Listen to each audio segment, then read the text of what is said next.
What is up, guys? It's Mike here with CST. I'm bringing you my full card predictions, betting breakdown for UFC 301. We are headed to Brazil this week. As you can see, I got on my FIFA World Cup Athletic Brazil attire, and we're going to jump right into it after I let y'all know. Subscribe to the channel, leave a like on the video, and comment your lock of the week and your favorite fight of the week that you're looking most forward to. I know I'm looking forward to a bunch of them myself, so we'll jump right into it with the early prelim opener of Alessandro Costa and Kevin Borras. This fight is going to be fun. I think flyweight unders are back in this matchup. I like Kevin Borjas' style. He's a solid striker on the feet. He looked pretty good against Joshua Van in his debut. Joshua Van obviously was able to start to take over in the later rounds, but Kevin Borjas is dangerous and he is durable.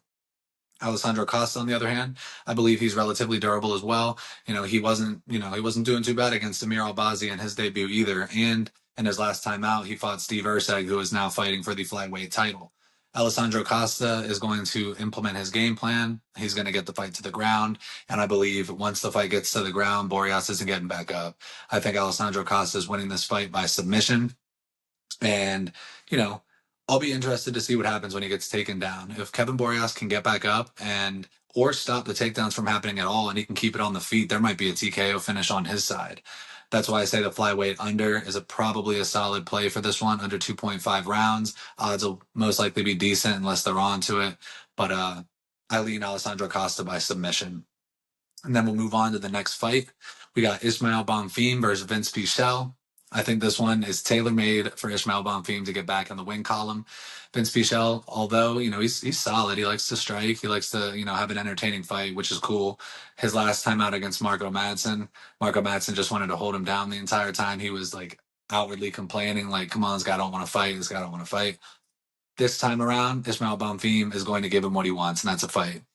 This fight's going to be it's going to be fireworks as long as it lasts. I think Ismael Bonfim is going to take a first round knockout. I don't have the odds for that yet, but I am leaning Ismael Bonfim first round knockout. Vince Pichel is tough. He's gritty, but this fight is made to get Ismael Bonfim back on track after that first round submission loss to Benoit Saint-Denis. And then we'll move on. Deone Barbosa and Ernesta Karatskate is going to get put on skates. Probably not, but Deone Barbosa, she's going to be looking to get this fight to the ground. I believe she's going to win this fight by submission. Ernesta Karatskate, she doesn't really have too much experience. She's 5-0-1. Deone Barbosa is 6-2. Neither of them are very experienced, but Deone Barbosa has fought Josiane Nunes and Karine Silva. She was actually able to pick up a decision win over Karine Silva a few years back. It was a long time ago at this point, but I still rate that win pretty highly, and I think she has a very good skill set for her matchup in Ernesta Karatskate. I think once Ernesta gets taken down, I don't think she's getting back up, just like, with Kevin Borjas and Alessandro Costa. When Deone Barbosa gets the fight to the ground, then we'll figure out what's going on, but I think it's going to be an early submission. Next, we'll move on to Mauricio Rufy and Jamie Malarkey. This one's going to be a banger. Mauricio Rufy fights out of Fighting Nerds with Kyle Barolio, who's also on this card. And Jamie Malarkey is known to get chinned. Mauricio Rufy hits real hard, and I think he's going to put the pressure on Jamie Malarkey early. Last time out, Jamie Malarkey was knocked out by Nasrat Haqparast, who is a very talented fighter, but he's not necessarily known for getting finishes that often. And at this point, you can't trust Jamie Malarkey. I bet on Jamie Malarkey last time out against Nasrat Haqparast, and we know how that went down. So I'm not going to make the same mistake this time. I'm going with Kaio's boy, and I think it's going to be an early finish, probably a round one knockout. Next, we got Joaquim Silva versus Drakkar Klose. And this is the first fight that I'm not super confident in one way. The first few that we just went over, I'm pretty confident in my leans for those fights. But in this one, I would think Drakkar Klose is going to win a decision. He likes to push a high pace, pressure, in your face kind of. He's very gritty. He's a good striker. He's pretty solid all around. Joaquim Silva's not bad either. I mean, he got torched by Ricky Glenn, but at the end of the day, he did pretty decent against Arman Tsarukyan. He notoriously rocked him. People rate that very highly, or they use that to discredit Arman Tsarukyan. I'm not going to give that positive or negative. It is what it is. You can get caught in a fight.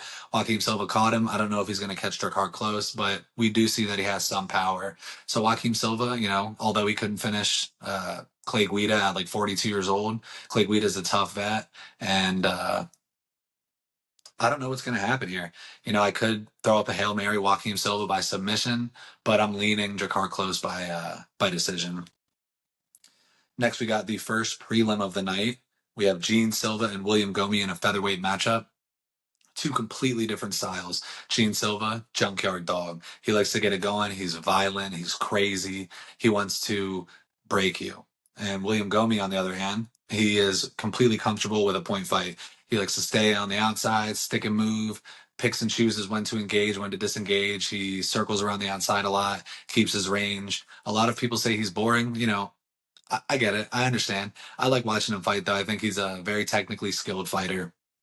Gene Silva, on the other hand, dog. He's a dog. Bring up the odds on this one. I got Gene Silva at -125 and William Gomi at +105. So it looks like the bookmakers are pretty split on this one as well. It's a close fight. It is a close fight, and I think it's who's going to employ their game plan. Is William Gomi going to stay on the outside, stick and move, and point fight his way to a decision, or is Gene Silva going to get in there and knock his ass out? Tough to say, but I think I lean William Gomi by decision. I wouldn't be surprised either way. This is a dangerous one to bet on. That's why the odds are so close. We'll move on to Elvis Brenner and Miktibek Orolbai. That guy Orolbai is pretty good, but so is Elvis Brenner, and he's a dog. I got to watch Elvis Brenner his last time out. I actually bet him to win by KO against Garam Kutateladze. It was a little sniper play, and it cashed. That was more of a shot in the dark, just because the reason I bet on Elvis Brenner in his last fight against Garam Kutateladze is because I know he's a dog. And I was like, Garam is good. Yeah, he's real good. But at the end of the day, Elvis Brenner was sitting at like a +440 underdog with his knockout prop was insane. So I played the money line, played the knockout prop just because, he's very durable. He's never been finished in his professional career. He's a dog. He's down to fight. He's down, when he gets hurt, it don't matter. He's going to keep moving. He's going to keep fighting. And those shoot the box guys are pretty crazy. So I like Elvis Brenner here. Orolbai dominated Uros Medic in his debut on short notice, but he got rocked immediately in that fight. And immediately after that, he got it to the ground and was able to submit Uros Medic with a little neck crank, little rear naked neck crank. But, I don't know how highly do I rate that. On short notice, Uros Medic was training for a striker. He openly says, like, I wasn't grappling. I was training to fight a striker, and then Orolbai comes in there with a super wrestling heavy game plan and dominates him. Elvis Brenner he's a solid, solid fighter. And I think the odds here are a little bit crazy. That's the biggest reason I'm leaning Brenner. When I heard the fight was announced, I was like, my boy Elvis Brenner is going to get it done again. And when I see the odds, he's sitting at a +210 underdog with Miktibek Orolbai sitting at a -260. So the odds aren't as crazy as they were last time. But I like Elvis Brenner in this fight. He's dangerous on the feet. He's dangerous on the ground. Of course, Orolbai's wrestling could negate a lot of that danger. And, but Elvis Brenner hasn't been finished in his entire professional career. Is Orolbai going to be the first guy to do it? Is Orolbai going to win by decision? Or is the dog going to take home a dub? I think that's going to happen. I think Elvis Brenner is going to get this fight done. I don't know if it's going to be by submission, knockout, or decision, but +210 is a solid money line for an underdog that I like this week. So I'll be playing Elvis Brenner money line +210. Moving on to the next fight, we got Karolina Kovalkova versus Yasmin Lucindo. This is a tough one too because I believe Yasmin Lucindo is sitting at -425 to Karolina Kovalkova at +330. This is a little bit wide. And when I say a little bit, I mean insanely wide. The 22-year-old relative newcomer to the UFC, very skilled, dangerous on the feet, dangerous on the ground. Karolina Kovalkova is on a solid win streak, though. I think she's 16 years the elder of Lucindo. But at the end of the day, Karolina Kovalkova has a lot of high-level competition. She went on that skid against high-level fighters. She has losses to some of the best names in the sport, and she's put together a little bit of a win streak right now as well. If I had to give advice for this one, although I do lean Yasmin Lucindo, I would say don't add her in every single parlay you have because she's a minus 550. And if she goes out there, makes some rookie mistakes, loses the fight, you're going to be kicking yourself. And yeah, this is borderline a do not bet situation for me. I like Karolina Kovalkovich's chances though as an underdog at what was it? She's sitting at a plus 330. Yeah, so plus 330 for her and minus 425 for Lucendo. Lucendo could go out there and make it look like she's a minus 1000, but at the same time, she's fighting a very experienced fighter in Karolina Kovalkovich. Maybe Lucendo gets a TKO. But then again, she could make some mistakes and lose a decision. I'm staying away from this one. I think it's dog or pass, unless the knockout prompt for Lucendo is juicy enough. Then we'll move on to Joe Anderson Brito and Jack Shore.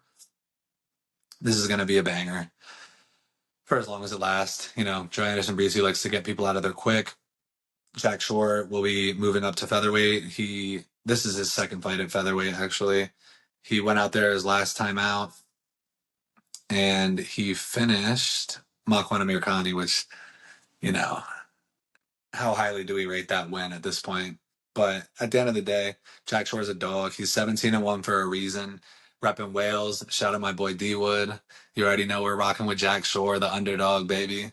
I got Jack Shore sitting at plus 140 to Joe Anderson Brito at minus 166, which actually is a little bit surprising for me. I thought Joe Anderson would be a bigger favorite. That shows me that the books are onto something as well. They think that this is a close fight. I'm going to have to lean Jack Shore by decision. I think he is going to be able to survive an early onslaught by Joe Anderson Brito, and he's going to be able to, do what he needs to do to get a 29-28 decision. That being said, I'm very nervous about this fight because Joe Anderson Brito's finishing potential is massive. And, Jack Shore doesn't mind his P's and Q's. He could find himself getting finished just like Jonathan Pierce last time out. And then we'll move on to the main card. I got Paul Craig and Kyle Borralho opening it up at middleweight. And this one as well, the odds are crazy. There's a few fights on here with some crazy odds. We got Kyle Borralho at minus 550 and Paul Craig sitting at plus 410. I want to bet Paul Craig. I really do. But at this point, it's going to be hard to bet him, He's fighting another guy who, his game is revolved around jiu-jitsu, just like Kyle Borralho's. Kyle Borralho is a tenacious wrestler as well. He has great wrestling. He's pretty solid on the feet. Paul Craig's a little bit slow. He's a little bit older. I'm a huge Paul Craig fan, but at the end of the day, the odds are this for a reason. I'm probably not going to be playing Kyle Borralho money line. If I see a decision prop that looks crazy, like if they're really, really thinking he's going to get a finish, like knockout plus 120, submission minus 150, decision plus 600. If I see something like that, then I will play, a Kyle Borralho by decision. He hasn't showed that much finishing upside in his career so far, but, there's a first, well, not a first, but it could definitely happen. Paul Craig could definitely get finished in this fight, but it is a 3-round fight. So I'm thinking Kyle Borralho wins this one by decision. And then we'll move up to another middleweight fight between Michel Pereira and Ihor Potieria. I'm an Ihor Potieria guy. That's my guy. And this fight right here, we got Ihor is sitting at a plus 410. Michel Pereira sitting at a minus 550. Yeah, I understand why those are the odds. Michel Payet is a dog. He's absolutely huge for middleweight, and that's crazy to say because he was trying to fight at welterweight. He's a big dude. He went out there and made easy work of Michael Jacek last time out. I was shook. I had a feeling he was going to knock him out, but the way that it happened and how quickly it happened was wild to me. And I want to bet Ihor. I love Ihor. A lot of people hate him. I just for some reason this guy, he's down to fight. He's down to put himself in danger. He's a killer be killed type of guy, and I respect him for that. The Shogun celebration was pretty whack. I can't lie, but I was able to overlook that and continue my Ihor Potieria fandom. So I'll be rooting for him. I like Michel Pereira as well, but as the odds state, minus 550 for Michel. He's probably getting it done inside the distance. But got my fingers crossed for the boy. Ihor Potieria by decision is going to go crazy at like plus 1,400. Next fight, we got a light heavyweight bout between Anthony Smith and Vitor Petrino. All signs point to that Anthony Smith is getting finished. Vitor Petrino's undefeated, 11-0. He's looked pretty solid each time out. He's, he's a physical like monster. He's like an athletic savage. So I do think that he has a good chance of getting a knockout of Anthony Smith, but I do see a reality where Anthony Smith is able to get Vitor Petrino to the ground and make it look easy. Like everybody's already writing off Anthony Smith. Anthony Smith is washed. Anthony Smith is the light heavyweight Tony Ferguson. That's crazy. That's crazy to me. And I'll probably be taking my own stab, Anthony Smith by submission this week. Like I said, you don't take my words and go blindly follow, put the rat on it. But Vitor Petrino very easily could win by knockout. But I do see a reality where Anthony Smith takes him down and submits him and makes it look easy. And everyone's like, oh my God, how couldn't I have seen that coming? So I do see that reality. Hey, and I put it right out here. So I'll take it on the chin. If it doesn't happen, if Vitor Petrino goes out and knocks him out, I had a feeling that was a possibility. But I'm telling you, Anthony Smith could make this look easy. Next, we'll move on to the co-main. We got Jonathan Martinez and Jose Aldo. Now, this fight is another one that I've seen a lot of people on Twitter. They're super high on Jonathan Martinez. I saw a guy say Jonathan Martinez is the new and improved Jose Aldo. And if I'm being honest, that's crazy.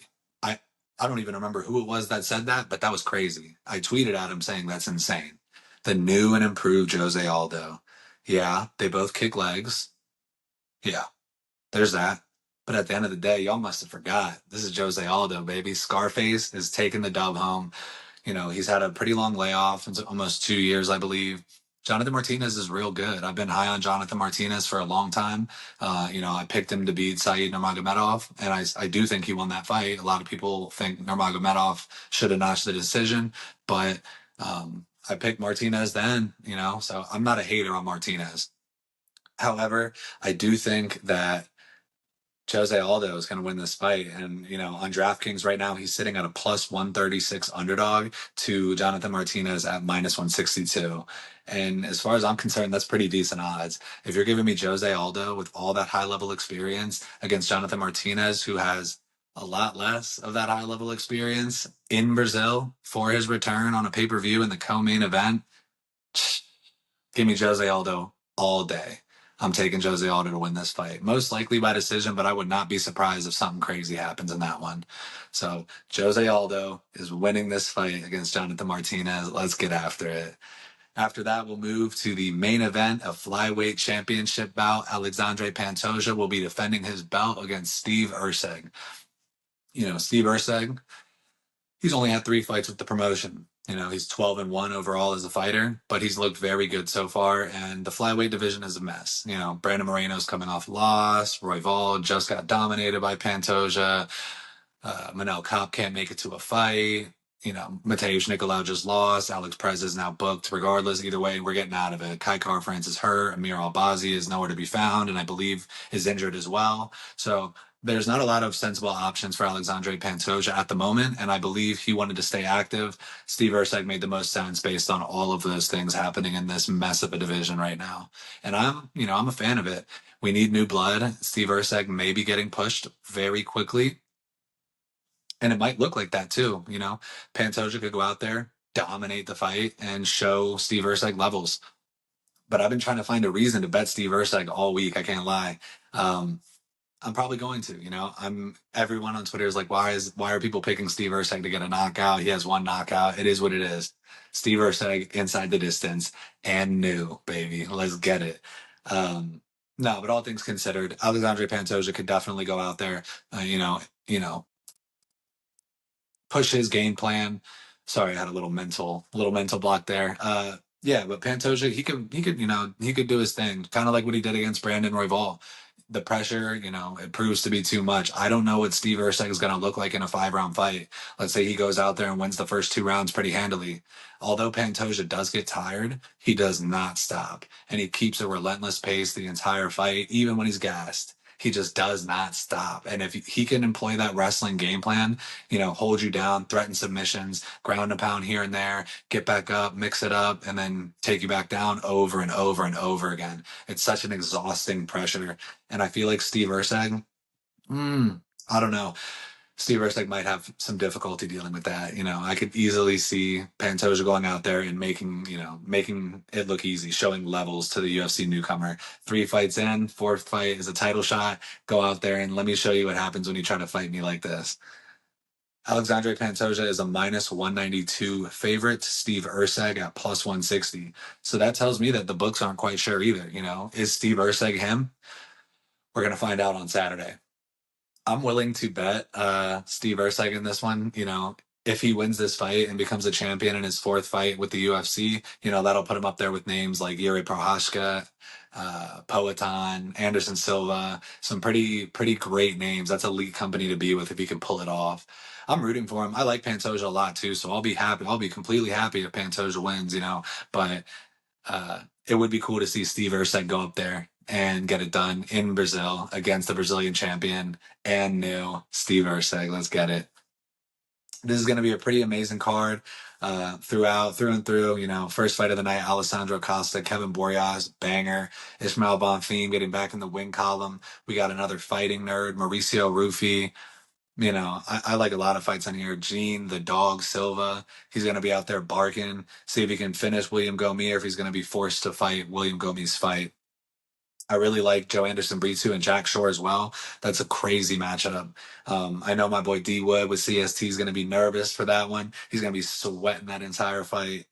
Kyle Baralho, Paul Craig, Michel Pereira, Ihor Poteria, Anthony Smith, Vitor Petrino, Jose Aldo, the return of and Jonathan Martinez, of course, Alexandre Pantoja and Steve Erceg. This is going to be a banger of a card.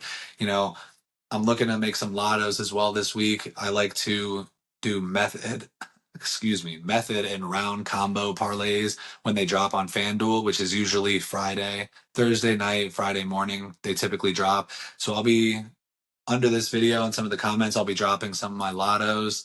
I'm really looking forward to these fights. Again, if you're here, please subscribe, hit a like button, and comment your lock of the week and your favorite fight of the week as well. I'm looking forward to these fights. Saturday can't come soon enough. Remember to always bet responsibly, enjoy the fights, and I'll see you there, guys. Let's get it.